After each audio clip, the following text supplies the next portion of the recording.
Shifting focus now, in breaking news, US forces have intercepted an oil tanker off of the coast of Venezuela on Saturday, marking the second such operation in less than 2 weeks as President Donald Trump intensifies pressure on Venezuelan President Nicolás Maduro. The pre-dawn operation follows Trump's announcement of a blockade targeting all sanctioned Venezuelan oil tankers and comes days after American forces seized another vessel off of Venezuela's coast on December 10th. Homeland Security Secretary Kristi Noem confirmed that the US Coast Guard, with assistance from the Defense Department, stopped the tanker which was last docked in Venezuela. She shared an unclassified video showing a US helicopter landing personnel aboard the vessel, identified as Centuries. The Panama flagged tanker was recently near Venezuelan waters. It remains unclear whether the vessel was subject to US sanctions.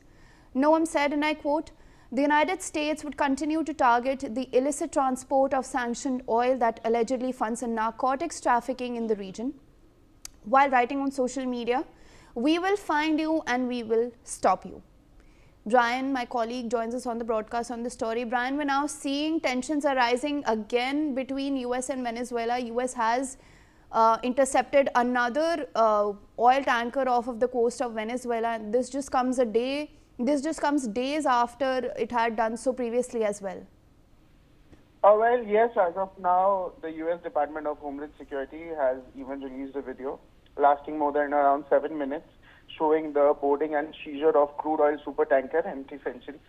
Now, the operation was carried out earlier by a Coast Guard Maritime Special Reaction Team, that is the MSRT, with support from the U.S. Navy. Now, very importantly, the vessel, which is Panamanian flagged and Chinese owned, is under U.S. sanctions and was intercepted in international waters in the southern Caribbean Sea off the coast of Venezuela. Very importantly, what you see in the footage also, it documents the coordinated maritime operations and then again the takeover of the tanker by U.S. forces itself. Yes. Brian, I request you to please stay on with me. Meanwhile, Venezuela has released a statement in response saying that the Bolivarian Republic of Venezuela denounces and categorically rejects the theft and kidnapping of a new private vessel that was transporting Venezuelan oil, as well as the forced disappearance of its crew committed by military personnel of the United States of America in international waters. The statement further read, "The colonialist model that the government of the United States seeks to impose through this type of practice will fail and will be defeated by the Venezuelan people. Venezuela will continue moving forward with its economic growth grounded in its 14 productive engines and the development of its hydrocarbons industry in an independent and sovereign manner. The Bolivarian Republic of Venezuela reaffirms that these acts will not go unpunished and will carry out all corresponding actions, including filing complaints before the United Nations Security Council, other multilateral organizations and governments around the world. International law will prevail and those responsible for these serious acts will answer before justice and history for their criminal conduct." End quote. Brian, we're now seeing that Venezuela has issued a response to this seizure of oil tanker by the United States of America, calling it once again US's colonialist mindset. What more can you tell us about what Venezuela has said and what further actions does it intend to take in regards to this seizure?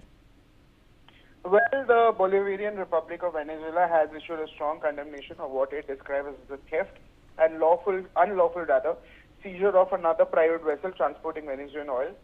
Caracas also alleges that the forced disappearance of the ship's crew, accusing military personnel from the U.S. of carrying out the action in international water. Not only that, Venezuela has termed the incident as a serious act of piracy, arguing that it constitutes a clear violation of international law. The statement cites Article 3 of the 1988 Convention for the suppressing of unlawful acts against the safety of maritime navigation, as well as breaches of Article 2 of the United Nations Charter, and even the Geneva Convention on the High Seas and the Declaration on Principles of International Law governing friendly relations among states. Not only that, the Venezuelan government has also further accused the United States of attempting to impose the colonialist model through such actions, asserting that these efforts will fall and be assisted by the Venezuelan people, and will also be reiterated its commitment to economic growth driven by its 14 productive engines and independent sovereign development of its hydrocarbon sectors. Yes. All right, Brian, thank you for sharing all those details with us. With that, I sip into a short break. Thank you for watching.